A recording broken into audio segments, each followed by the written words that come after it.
Java install చేయాలంటే మన సిస్టమ్‌లో జేడీకే ఫైల్ అనేది ఉండాలి. సో, ఆ జేడీకే ఫైల్ డౌన్‌లోడ్ చేసుకోవడం కోసం ఏదైనా ఒక బ్రౌజర్ అయితే ఓపెన్ చేసుకోండి. నేనైతే క్రోమ్ సెలెక్ట్ చేసుకుంటున్నా.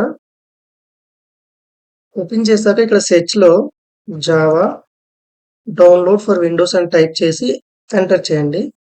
సో, ఇక్కడ మీకు ఫస్ట్ లింక్ కనిపిస్తుంది గదా! దానిపైన క్లిక్ చేయండి. ఇదే లింక్‌ని నేను డిస్క్రిప్షన్‌లో కూడా ఇస్తాను. అక్కడ నుండి కూడా మీరు చెక్ చేయొచ్చు. క్లిక్ చేశాక పేజ్ అనేది ఇలా ఓపెన్ అవుతుంది. కిందకి స్క్రోల్ చేస్తే జావా 25, జావా 21 ఉంది కదా! ఇవి వెర్షన్స్. నేనైతే 25 సెలెక్ట్ చేసుకుంటున్నా. మీకు కావాలంటే 21 సెలెక్ట్ చేసుకోవచ్చు. సో, నేను విండోస్ కోసం డౌన్‌లోడ్ చేస్తున్నా గాబట్టి, నాది విండోస్ ఆపరేటింగ్ సిస్టమ్ కాబట్టి నేను విండోస్ సెలెక్ట్ చేసుకుంటున్నా. క్లిక్ చేశాక ఇక్కడ చూస్తే x64 ఇన్‌స్టాలర్ అని వచ్చింది. దానికి రైట్ సైడ్‌లో ఇక్కడ చూసారా .exe అని ఫైల్ ఉంది. సో, ఇది నేను డౌన్‌లోడ్ చేసుకుంటున్నా. క్లిక్ చేస్తే డౌన్‌లోడ్ అనేది స్టార్ట్ అవుతుంది. ఇక్కడ చూడొచ్చు మీరు. డౌన్‌లోడ్ అయ్యేంత వరకు కొద్దిగా వెయిట్ చేద్దాం. ఫాస్ట్‌గానే అయిపోతుంది.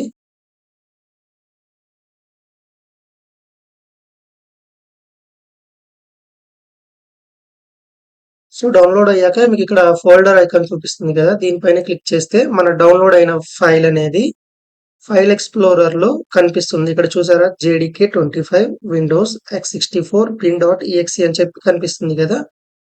దీన్ని డబుల్ క్లిక్ చేస్తే మీకిక్కడ పాపప్ అనేది ఓపెన్ అవుతుంది. సో, పర్మిషన్స్ అనేది అడుగుతుంది. సో, యెస్ అని క్లిక్ చేయండి. సో, క్లిక్ చేసాక కొద్దిగా వెయిట్ చేస్తే మీకు పాపప్ వస్తుంది. ఓకే. ఇక్కడ నెక్స్ట్ అని క్లిక్ చేయండి. ఇప్పుడు మీకు అడుగుతుంది. జావా అనేది ఏ ఫోల్డర్‌లో ఇన్‌స్టాల్ చేయాలనేది అడుగుతుంది. సో, మీరు కావాలంటే మార్చుకోవచ్చు. లేదంటే ఇలానే వదిలేయొచ్చు. నెక్స్ట్ క్లిక్ చేయండి. క్లిక్ చేశాక జావా విజార్డే ఆటోమేటిక్‌గా అంతా సెట్ చేస్తుంది. సో, ఇంతే ఈజీ. కొద్దిగా వెయిట్ చేస్తే సరిపోతుంది.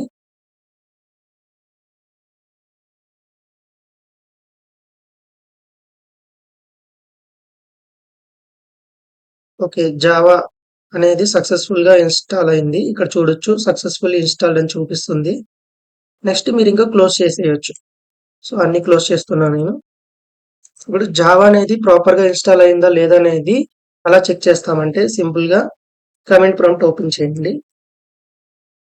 ఓపెన్ చేసి ఇక్కడ జస్ట్ జావా హైఫన్ వెర్షన్ అని టైప్ చేసి sorry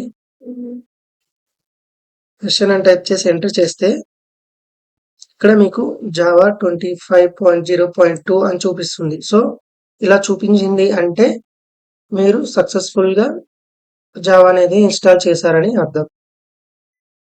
thanks for the watching video.